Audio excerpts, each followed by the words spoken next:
Fala galera, tudo bem com você? Dando continuidade aqui no estudo da hidrostática, o próximo tópico que nós vamos discutir aqui é a questão da densidade. Onde é que entra a necessidade desse estudo, né? Vamos imaginar assim, ó, que você tenha ferro. Numa primeira situação, você tem lá uma bolinha de ferro, maciça, você vai e taca essa bolinha dentro da água. O que vai acontecer com essa bolinha? Ela vai afundar ou vai flutuar? A resposta é óbvia, né? Mas, se você pegar o mesmo ferro, numa quantidade maior, e der um formato para ele, né? Então é o mesmo material, tá? Só que agora mais pesado, você fez um barco. E colocar o mesmo material, que é ferro, só que agora no formato de barco, dentro da água. Ele afunda ou flutua? Barcos são feitos de metal, né? De ferro, por exemplo. Não é difícil você entender que barcos flutuam, eles são feitos para isso, né?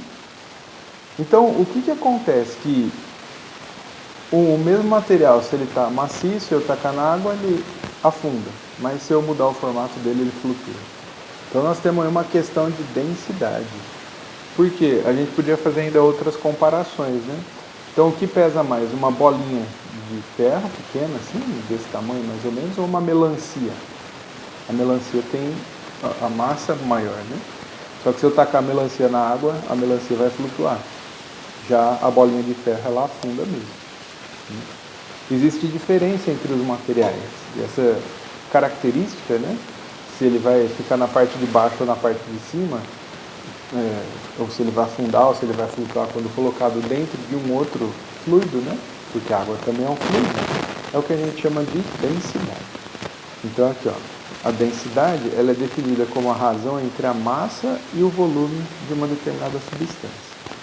Talvez nós conseguiríamos caracterizar uma substância, né, se a gente conhecesse, uma das características é essa, né, é a densidade, tá certo? Então, nessa expressão, o D minúsculo é a densidade, o M é a massa e o V é o volume, certo? Então, nós vamos ter essas três grandezas físicas aí. De novo, vamos pensar em unidades no sistema internacional? Unidades no sistema internacional. O que acontece? A densidade ela vai ser dada em quilograma, que é a unidade de massa, por metro cúbico, que é a unidade de volume. Então, a massa ela vai ser dada em quilograma, certo? O símbolo é um kg, né? E o volume ele vai ser dado em metro cúbico. Mas essas unidades de medida, embora elas sejam as unidades do sistema internacional, nós precisamos fazer algumas conversões, porque é comum talvez a gente ter lá o volume em litro, a massa em grama, né? Então, vamos aprender direitinho como é que faz a conversão de unidades? Porque se eu sei converter as unidades básicas, né? Aí as outras elas vão vir na sequência, ok? Então aqui, no que diz respeito à conversão de unidades, nós podemos dizer assim, que 1 grama, ele é 1/1000 do quilograma, certo? Então, para eu ir de grama para quilograma, eu divido por 1000. Esse 10 a menos 3 é dividido por 1000, né? Se eu estou... Então, porque é o seguinte, ó, 1 quilo é 1000 gramas, né? Então, se eu estou em quilo e quero ir para grama, eu multiplico por 1000. Se eu estou em grama e quero ir para quilo, eu divido por 1000.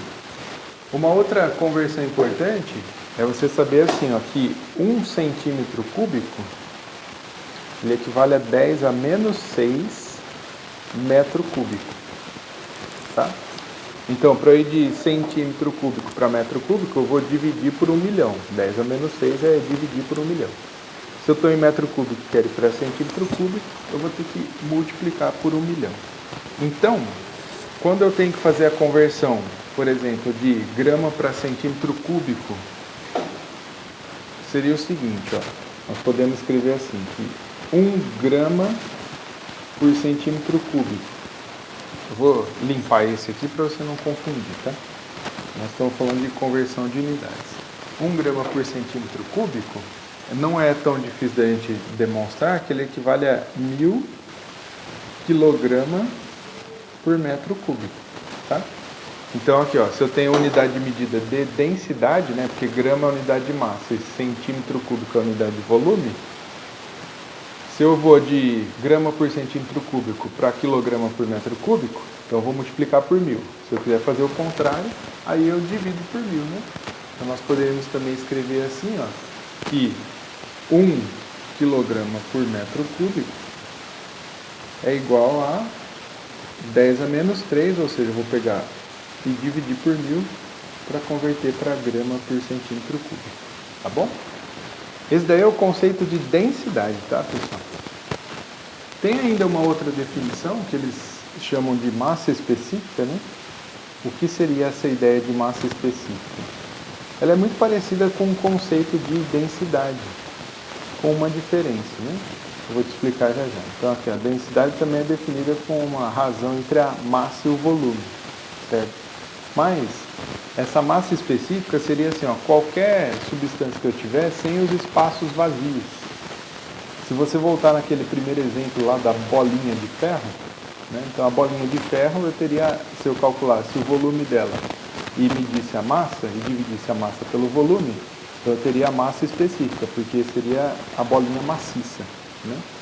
Já quando eu fiz o barco, eu vou lá pegar a massa do barco de ferro e dividir pelo volume que aquela massa ocupa, aí é a densidade. Então, embora assim, matematicamente é a mesma coisa, mas a gente precisa entender que tem uma diferença conceitual aí entre densidade e massa específica. Só para frisar, então, a massa específica é quando você tem a substância maciça, né, sem espaços vazios. Tenham bons estudos, qualquer dúvida é só entrar em contato.